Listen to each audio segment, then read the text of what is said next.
Bonjour à toutes et à tous, je suis Stella Anderley, fondatrice de S'élever par l'art et organisatrice du Festival de la créativité qui cette année, pour sa cinquième édition, était sur le thème Contes et merveilles. Je vous fais cette rapide vidéo pour répondre aux dernières questions que j'ai reçues sur le coffret formation Contes et créativité accompagné avec les contes. Alors, tout d'abord, une question un petit peu générale. En quoi les contes sont un outil d'accompagnement intéressant et qu'est-ce que cette formation peut m'apporter de plus que le simple fait de lire les contes? Alors, en effet, la première approche pour travailler avec les contes, c'est de les lire, de les raconter, de les écouter et de les recevoir avec notre ressenti. Loin de tout autre travail, en particulier, quel qu'il soit, pédagogique, art thérapeutique, d'analyse, de connaissance de soi ou tout autre, ou créatif tout simplement. Donc ça, c'est la première approche que nous pouvons avoir tous avec les contes et que la plupart de vous, vous avez déjà. Et je dirais, c'est une approche où c'est surtout notre inconscient qui va travailler. Euh, mais ce qu'il y a, c'est que ce travail inconscient, je dirais, avec les contes va avoir ses limites aussi. Nous avons tous fait déjà ce travail avec les contes que nous avons entendus dans notre enfance, Le Petit Chaperon Rouge, Hansel et Gretel. Et pour la plupart d'entre nous, nous nous sommes arrêtés avec la première compréhension que nous avons eue, celle de notre enfance, en fait. En tout cas, une des couches les plus accessibles de ce conte, même si le même conte, admettons Le Petit Chaperon Rouge, peut vouloir dire plein de choses pour chacun d'entre nous. Mais ces plein de choses vont rester sur une couche qui est assez superficielle. S'il n'y a pas de travail conscient avec le conte. Pour aller un peu plus loin, notre inconscient a besoin de notre conscient. Les deux ont besoin de se rencontrer et le travail conscient avec les contes peut être très intéressant et très important pour accéder à des couches plus intimes, plus profondes d'un conte.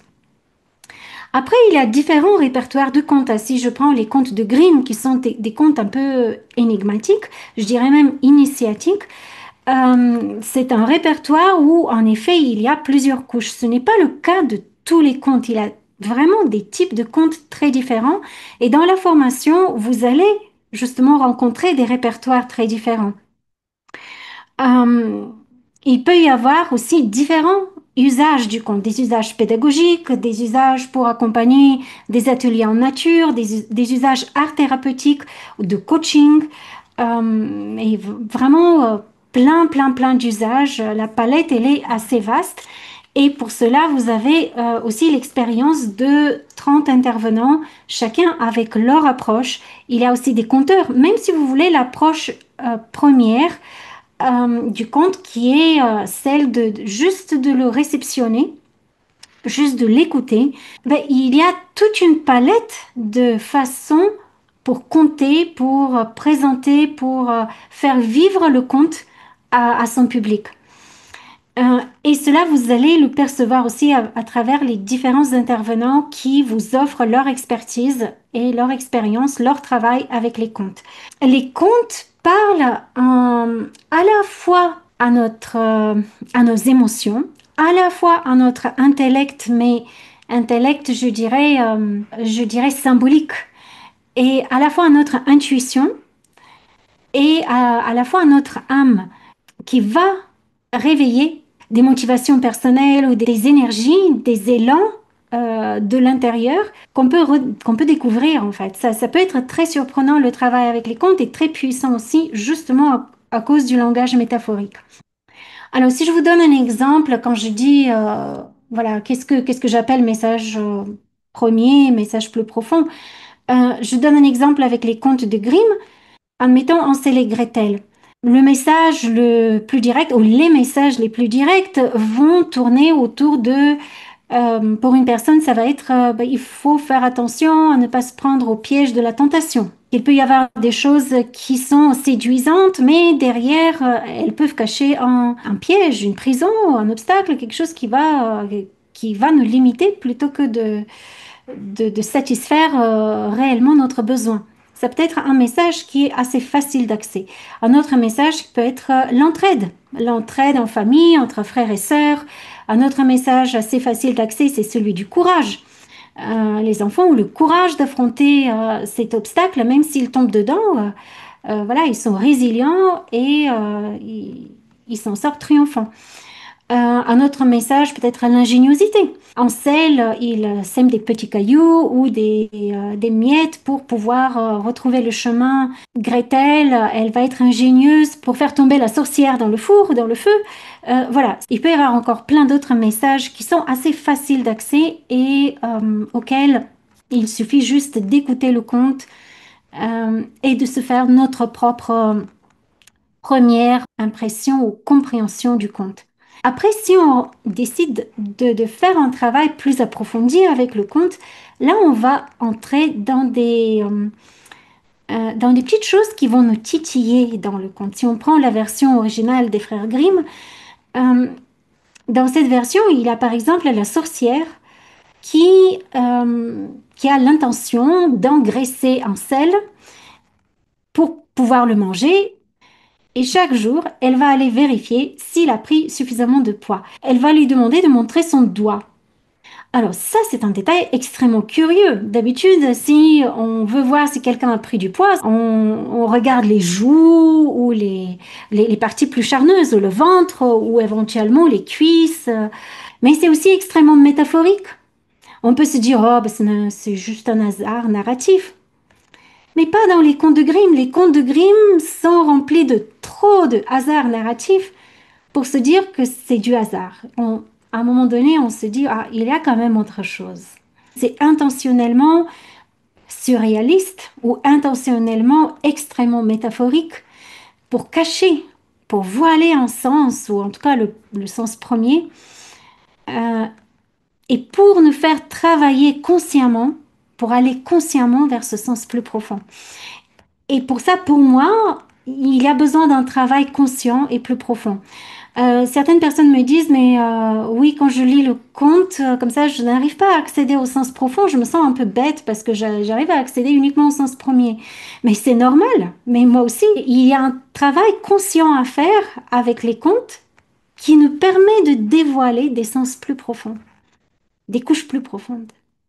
Et là, ça devient extrêmement intéressant. Et malheureusement, beaucoup de gens ne savent même pas que ce sens profond existe, ou même qui dénigrent certains contes, particulièrement dans le répertoire très classique, traditionnel des contes de Grimm, en disant bah, ce sont des contes qui ne correspondent plus à nos valeurs parce que ils peuvent paraître sexistes ou c'est toujours des histoires de princes et de princesses et euh, voilà, toujours une histoire de roi, ce sont un petit peu royalistes parce qu'ils ont été créés dans un contexte royaliste en Europe à cette époque-là. Alors que non, il ne s'agit pas du tout ni de princes et de princesses, ça c'est le premier degré du conte. Il s'agit d'autre chose, il s'agit vraiment d'énergie qui nous habite, chacun de nous en tant qu'être humain. Nous avons tous des qualités princesses à délivrer, à réveiller jusqu'à la fin de nos jours, des princesses à épouser, des qualités princesses à épouser à sauver, etc. Donc, il s'agit bien d'autre chose que de ce premier degré de lecture. Euh, Ensuite, j'ai une autre question. Comment je peux savoir si votre approche de travailler avec les contes va me convenir? Actuellement, il y a une conférence causerie créative sur le héros intérieur qui fait partie du cycle de conférences causerie créative sur les grands thèmes des contes que j'ai donné cet été et elle est actuellement en accès libre prolongé. Donc je dirais, allez-y, regardez cette conférence sur notre chaîne YouTube. Je vous mets le lien en dessous de la vidéo et de cette façon, vous allez savoir si ça vous convient ou si ça vous convient pas en ce qui concerne mon approche. Après, dans le coffret formation accompagné avec les comptes, il n'y a pas que mon approche. Il y a aussi l'approche de 30 intervenants. Donc, ça veut dire 30 autres approches pour travailler avec les contes et les récits métaphoriques. que ce soit les contes en nature avec Émilie Lagoyette et Valentine Serre, qui sont des passeuses de nature extraordinaires et qui ont vraiment des billes à passer pour faire vivre le conte en nature. Il y a aussi des approches qui sont plus art thérapeutiques ou qui sont plus de connaissance de soi, de travail sur soi avec les contes. Il y a aussi les approches de tous les conteurs. François Barré, Martine Compagnon, qui est aussi coach. Il y a aussi ceux qui vont vous proposer à danser votre langage métaphorique, ceux qui vont être plus dans l'écriture des contes. Je dirais, regardez le contenu détaillé du coffret et vous allez voir la multiplicité des approches. Donc, vous allez forcément raisonner avec des approches qui sont à l'intérieur. Euh, et les approches avec lesquelles vous allez peut-être moins raisonner, vous allez trouver aussi des billes à l'intérieur que vous allez pouvoir intégrer dans votre approche. Parce que dans chaque partage de chaque intervenant, dans sa façon d'utiliser le conte, dans sa démarche d'accompagnement ou dans sa démarche créative, il y a vraiment quelque chose à apprendre. Il y a vraiment des pépites. Une autre question, je suis certifiée en journal créatif. Est-ce que le cycle de journal créatif enchanté que vous proposez euh, au sein de la formation serait intéressant pour moi? J'ai un peu peur de m'ennuyer. Alors, si vous êtes certifié en journal créatif, nous avons suivi la même formation avec l'école Jet d'encre d'Anne-Marie Jobin.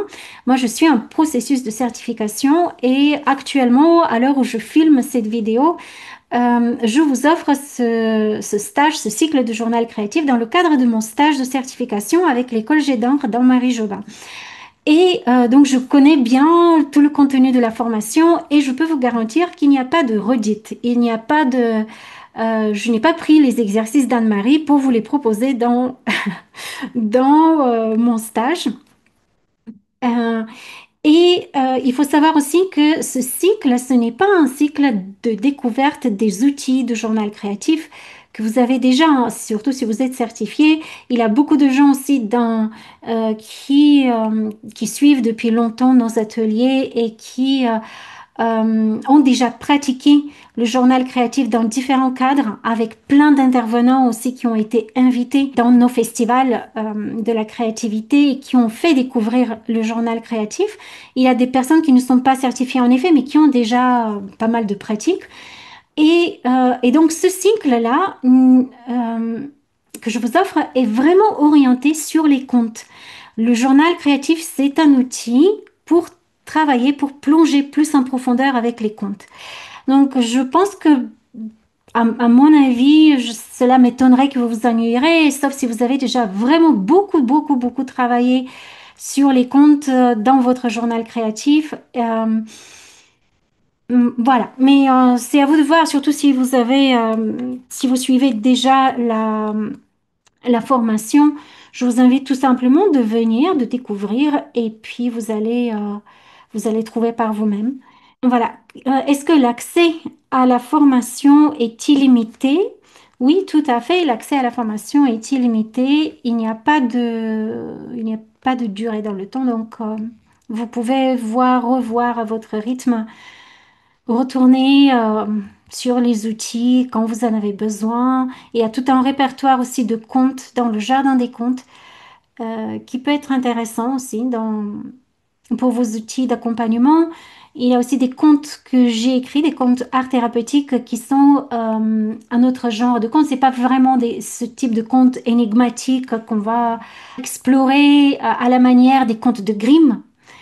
Mais ce sont des contes qui offrent un contenant suffisamment captivant pour faire entrer la personne que vous accompagnez dans l'histoire. Donc, il a un contenant qui est suffisamment captivant, mais en même temps, ils sont vides de contenu. Ça veut dire que le participant, celui qui écoute le conte, va le remplir de son propre contenu. Et c'est là tout leur intérêt. Et ils sont entrecoupés de propositions créatives. Donc, vous êtes vraiment guidé à quel moment vous arrêtez et donner la proposition créative avant de continuer le conte pour que la personne qui écoute puisse remplir ce conte de son vécu, de ses intuitions, euh, de ce qui va jaillir de l'intérieur d'elle. Voilà, j'espère avoir répondu à vos questions. Si vous en avez d'autres, n'hésitez pas à me les poser par email ou en dessous de la vidéo. Et au plaisir de vous retrouver pour la suite de l'aventure. À bientôt!